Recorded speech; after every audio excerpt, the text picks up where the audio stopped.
My first real teaching job was in DLSU University. I was asked to teach the Rizal course, which unfortunately many people think is easy to teach. Anyone can teach it, just give them the book. The thing there is that I passed my Rizal course in college by reading the comic book version. I don't think anyone reads the novels. The first day of class is always the most crucial because you enter a classroom for the first time and then you have what? 30 and now I have 80, 90 students just looking at you. You have to be able to gain rapport, show your authority over things. I had to learn how to do certain drama things. You have to be able to entertain your students. I also realized now after many years of teaching that our educational system is not real education in the sense that the general way of teaching K to 12 is that it is meant to teach blind adherence to authority. So if the textbook says this, even if it is wrong, it is correct. Your teacher says something, whatever the teacher says should be correct even if it is wrong. Good afternoon, everyone, and we're back with our episode 3 of Ambeth Revealed with, of course, our very own Professor Ambeth Ocampo. No? So today, our topic is more of truly understanding, sir, your life in the academia. Right? I mean, people know you as this professor in Ateneo and also in UP, di ba? I think almost Lasal din ata, sir, di ba? Nagturo din kayo, no? So those are the things that we want to talk about today, right? I mean, sir, you've taught in a lot of schools, right? But I think, correct me if I'm wrong, but you've invested the most in Ateneo, di ba? I guess, why so, sir? I mean, what is it with Ateneo, teaching Ateneans that makes you go back time and time again?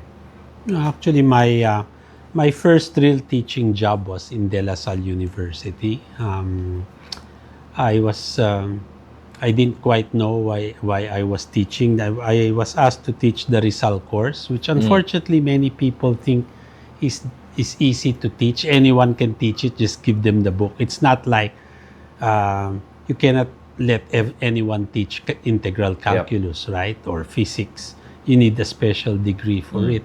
But history, they think, is easy. So I was given a job at LaSalle. It was a rather strange period in my life when I ran away from home and needed a job. And this was, so I found journalism, no, which gave me my afternoon job, and then I had to supplement with LaSalle. Because it was my first teaching job. This was the you had to learn. No? Although you went to college, we did not have education unit, so we don't really know how to teach. Right? But since they said, kaya mo yan, ano, Rizal lang naman. So doing Rizal's life was easy, and then I knew it. I was already writing about Rizal, so I knew all the funny stories that we can get. But it was reading the Noli and the Fili, which is a requirement of the course that was difficult.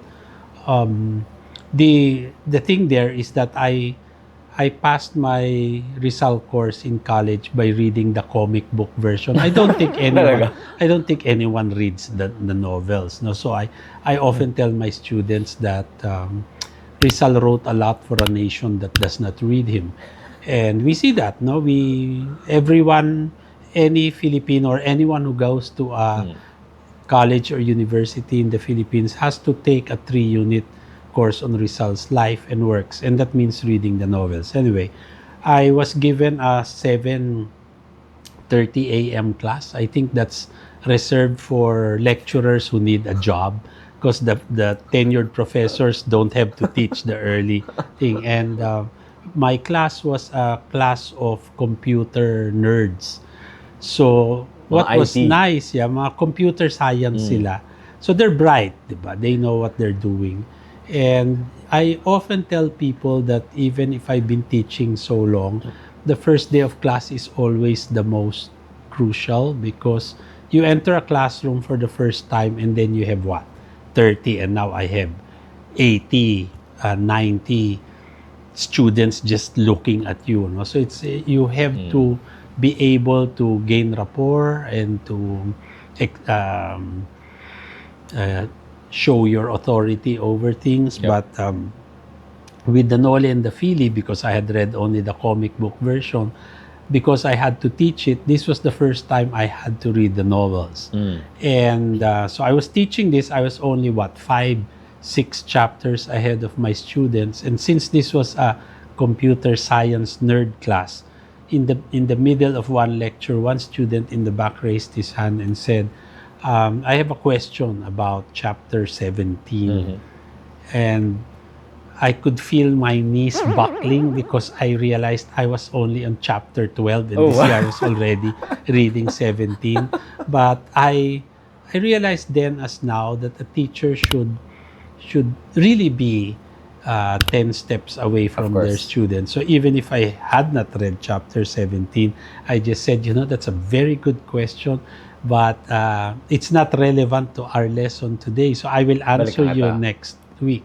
And so I got away with that, but that weekend, because my life depended on it, I had to read the novel. I had to finish the novels. And when I read the Noli that time, that was the only time I realized what a wonderful writer Rizal was and what a funny novel this was. And we never see that because we're often taught, these are novels that inspired the revolution. We should look for nationalistic things. No, it's a piece of literature that has to be read and enjoyed as a piece of literature. So that, I think, changed the way in which set the way in which I was going to teach the course. I realized that many students who come didn't want, if they had a choice, they wouldn't have taken the Rizal course, but it's a requirement. It's a core subject. Then second, they come into class and there's no excitement because, in the end, he will be shot anyway. So, halfway through the term, parang awa nyo na, barilin nyo na para matapos na, di ba? But the point there is, how do you engage? And so after LaSalle, I taught in the University of the Philippines in Diliman from 1988 to about 2012. According to Wikipedia, sir, 2010 daw. No, 2010, 2011, because I went abroad 2011. But it shows it's a long time. And I was very happy in Diliman. The Rizal course in UP Diliman is in the Filipino department, not in the history department. So you will realize that the way in which that course is taught depends on the department that handles it.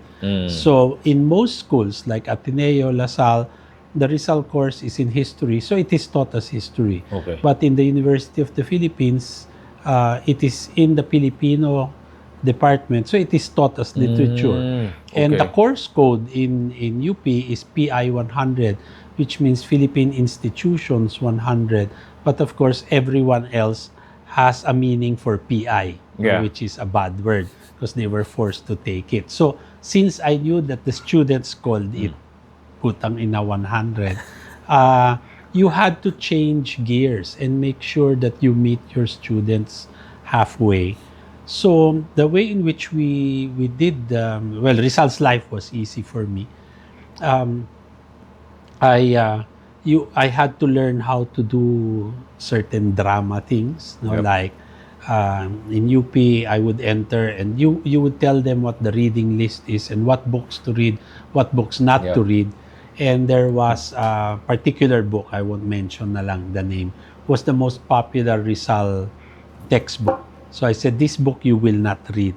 And then I would throw it out the window. I'm in the 4th floor of the AS building. Diba? And then, syempre, takot ako baka may matamaan sa baba. Diba? But, and then of course, I have to wait for the students to leave. And then, because I have to pick up the book, because I have to throw it out the next semester. Dapat may sir, sa baba.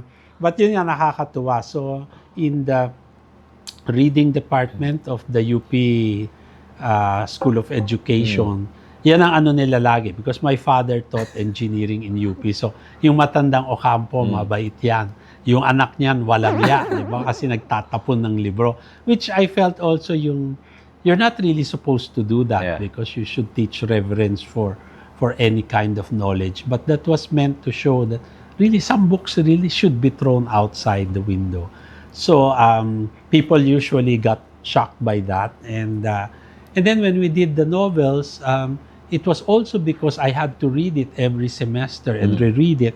I would discover many things about Rizal that I didn't discover before. Like my favorite there, and this is what got me into trouble many some time later, was we go through the novels and there's a part where you have the picnic scene.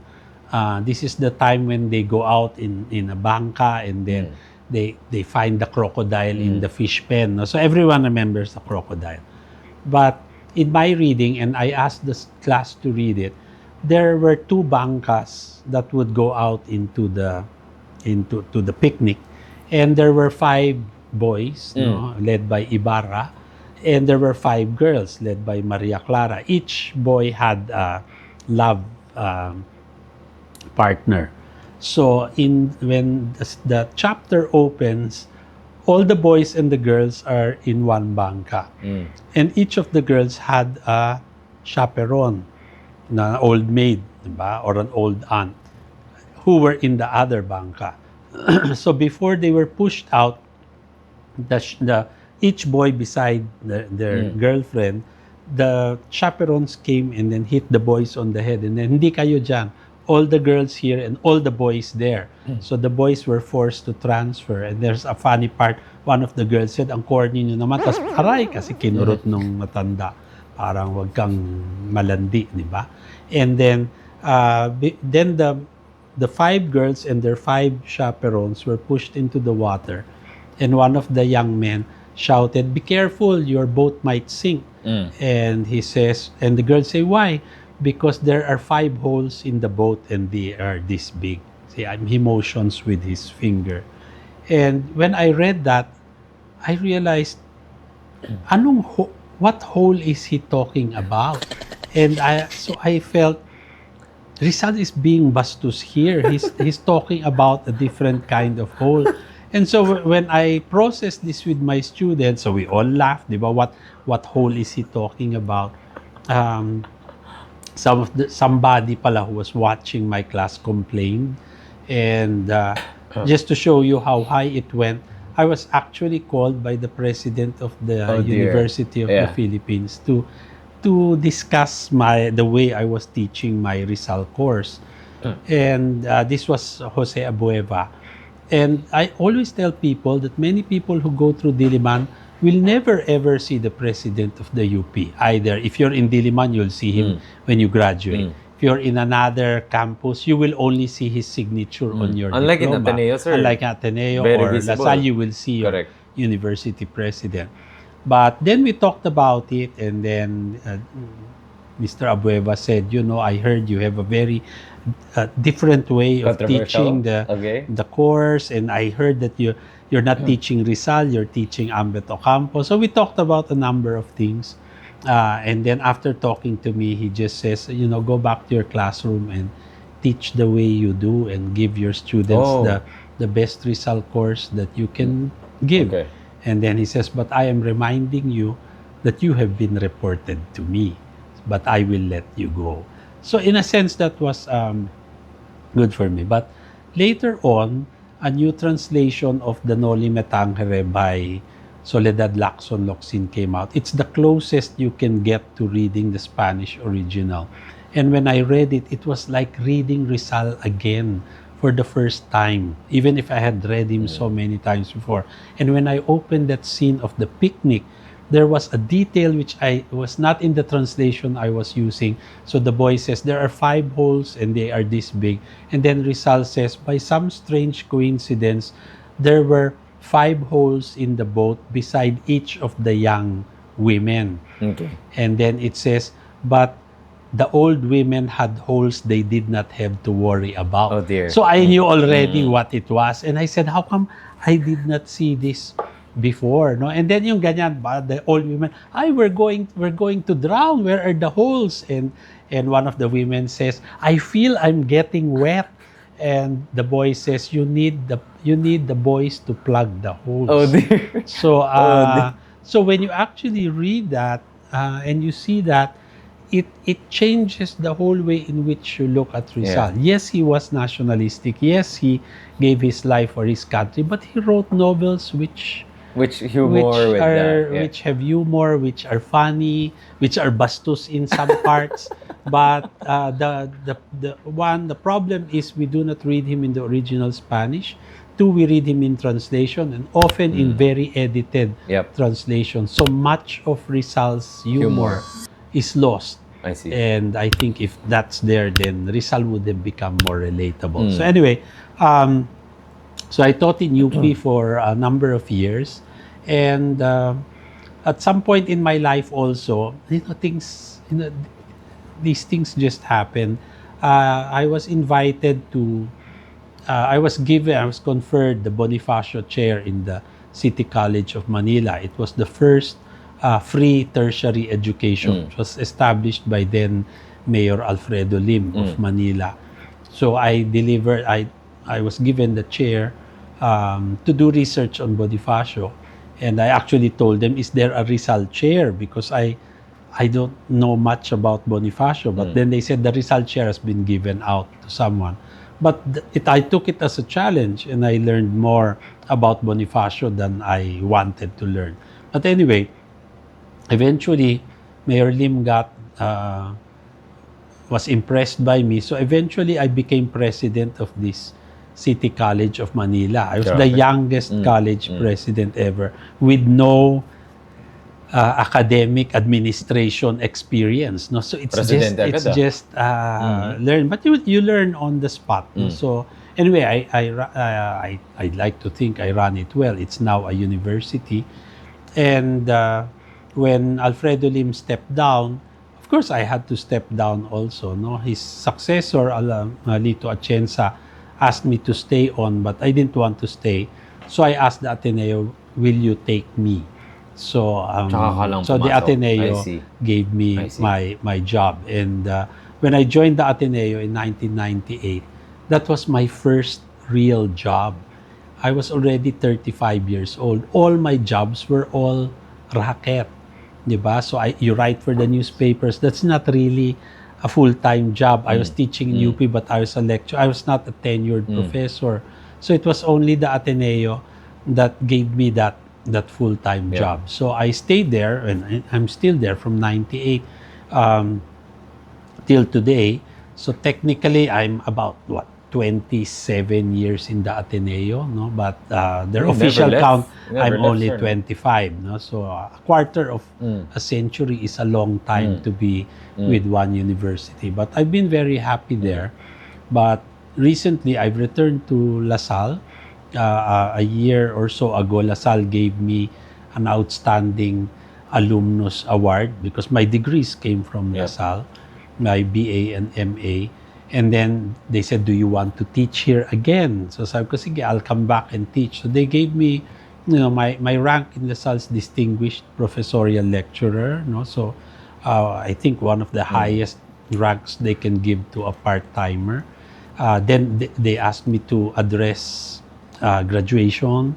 So I'm very happy no, in LaSalle, although I think Ateneo is kind of upset by it. No, but since I'm technically retired from Ateneo, and at the time, my first class in LaSalle was online, it wasn't really a problem. No? So it's nice to share faculty. So you would see that both in my teaching life and in my studying life, I went to all three. So I have Ateneo, I have UP, I have LaSalle in me. And then in between, when I was in the monastery, I taught in San Beda. So that's four academic institutions that I taught in. When I was president of the City College, I also taught a course because I insisted and I told my faculty that even if you are in admin, you must teach one class so that you do not become rusty. You're updated in your discipline, and you do not lose your teaching thing. And then after that, I was invited to teach in Sophia University in Tokyo, and the most recent being teaching in the University of Michigan in Ann Arbor. Okay. So these two were eye-opening because I know how to teach Pinoy students, but how do you get Japanese students or American students interested But the in language used here, sir, is Philippine in English history? pa rin So I naman. always taught in English. Okay. No? Even in Japan, that was a special program because they wanted the students to Got it. learn in English. No? So I've had a very interesting career in teaching, and in all places that I went, I seem to have gotten rapport because I think I teach differently in the sense that one, I have a sense of humor, which many academics, I mean, it looks very easy, but it's the hardest I to agree. learn. I agree. And my classes are, in a way, most teachers will probably never admit it, but I often do. And I tell my students so that, when I teach a class, I learn more from my students than they learn from me because I listen to them. The way in which they see the world is different from the This way is like 30 different people, 30 diba? different 30 is to people. 1. Yeah. And now my classes are what? I 80. used to have 100, My over God. 100. No, in the Ateneo, we have what is called a magisterial class, meaning it used to be reserved only to associate and full professors. But since many people wanted to be in my class, so my class got bigger and bigger. And at some point, I told the vice president of Ateneo, I am not eligible to teach this. And she said, it is not according to rank, it is according to need. So that's why they gave me the big classrooms. No, there's one classroom I think that was really created for me. It was 2 classrooms together, which I didn't like because if it's too big and you have 100 students, you cannot see them. So I asked for the classroom that is tiered so that even if I don't know their names, at least I know So this is something their like Leong, faces. hindi naman Leong Hall, no? No, in Escalaire. Escalaire. Yep. So, unfortunately, the Ateneo is not used to big classes. So, I used to tell them, in the West, they have classes that are 200-300 seaters. And here, you're scared na nga ng 100. I said, you can give me 300. It's the same preparation, whether it's 20 or it's 100. But the thing there is you have to be able to entertain your students. Yep. No? So there are some people who will bore 5 people to death, right? So it comes with a lot of experience. I also realized when I went to England for my postgrad, I met my supervisor and he told me, I want you to see what an undergrad class is like. So why don't you come to my history class? He gave the time and then I went in. So it was one of these 200-seater things. So my supervisor went in. It's very small, so tiered yung classroom. And then he came in with a folder. He sat on a small table in front of the classroom. He didn't write on the board. He opened his folder and he read for 2 hours. And then he closed the folder and then he walked out. He didn't even look at them. So I went to his office and I said, what did you do? And I said, I lectured. I said, if you do that in the Philippines, no one will come. You didn't even take attendance. You didn't even look at them. How did you know if they were? And then he says, they are supposed to come and listen to me. And he says, I said, in Manila, I have to do cartwheels and eat fire so that they won't fall asleep. And he says, I don't have to do any of that. I lecture as I will. And he says, Ambeth, a lecture comes from the Latin lectura, meaning to read. So I read to them. Masyado namang niliteral. Diba? So, and I realized that that's also how different we are from people in the continent. Because doon, talaga nakikinig, I don't know kung nakikinig sila, but they actually attend. But if no attendance seems to have been taken, then why will you even go, diba? But it shows you a different kind of Discipline, discipline, diba? maturity Correct.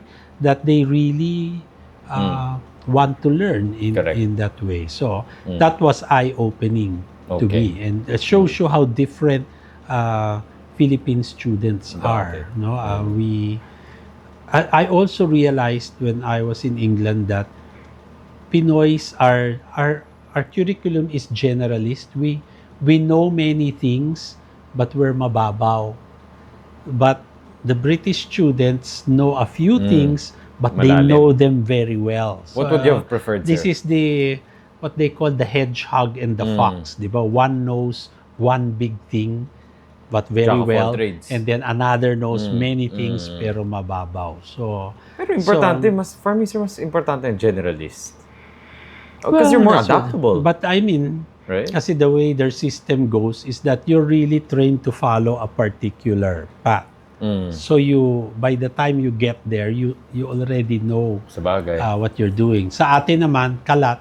So nangangapa ka. Tsaka tumatalon ka, di ba? Hahanapin mo kung saan ka pupunta. And some people never ever find where they want to go. So Goes to show how education really paves the way for a for student. many no? things, For no? many things talaga. So we really have to but I also realized now after many years of teaching that our educational system is not real education in the sense that the way that we are teaching, well, not all naman siguro, but the general way of teaching K to 12 is that it is meant to teach blind adherence to authority. So if the textbook says this, even if it is wrong, it is correct. If your teacher says something, whatever the teacher says should be correct even if it is wrong. So in terms of history, and that's why people are bored, you're always learning facts: who, what, when, where, how. What date is this? Yep, No, yep. how do you spell Garibaldi's name? What is Jose Rizal's real name? How important is that? Pwede mo But i-Google. pwede mo naman, like today in the age of Google, we don't need all of the Exactly. memory work. Exactly. You can use your brain to do other things. Critical thinking. Critical thinking, but that's not what we are taught. Because if you make people critical thinkers, the citizens become hard to govern.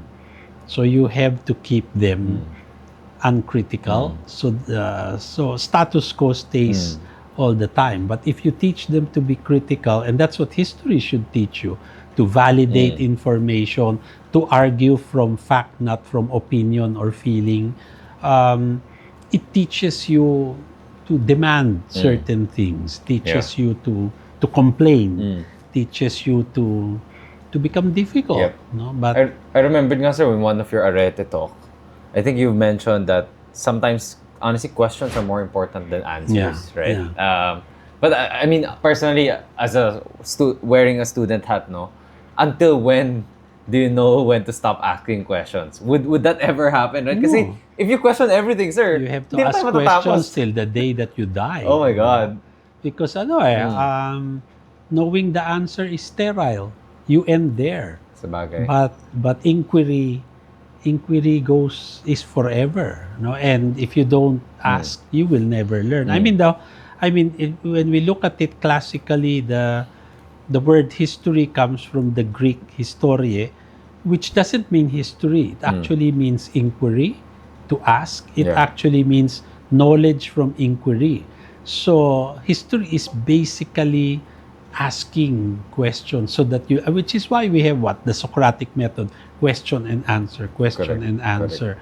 So if you don't have questions, nothing to answer, what is life for? Exactly. No? So I mean, but yeah, is there an end to a question? I guess there's also an end to a question when you find Got it. the correct answer. No? So do you have like any examples where in your historical training you applied this kind of mindset, right? You kept on asking. I mean, even the world changes. The way in which we see the past changes. The best example, a good example from history would be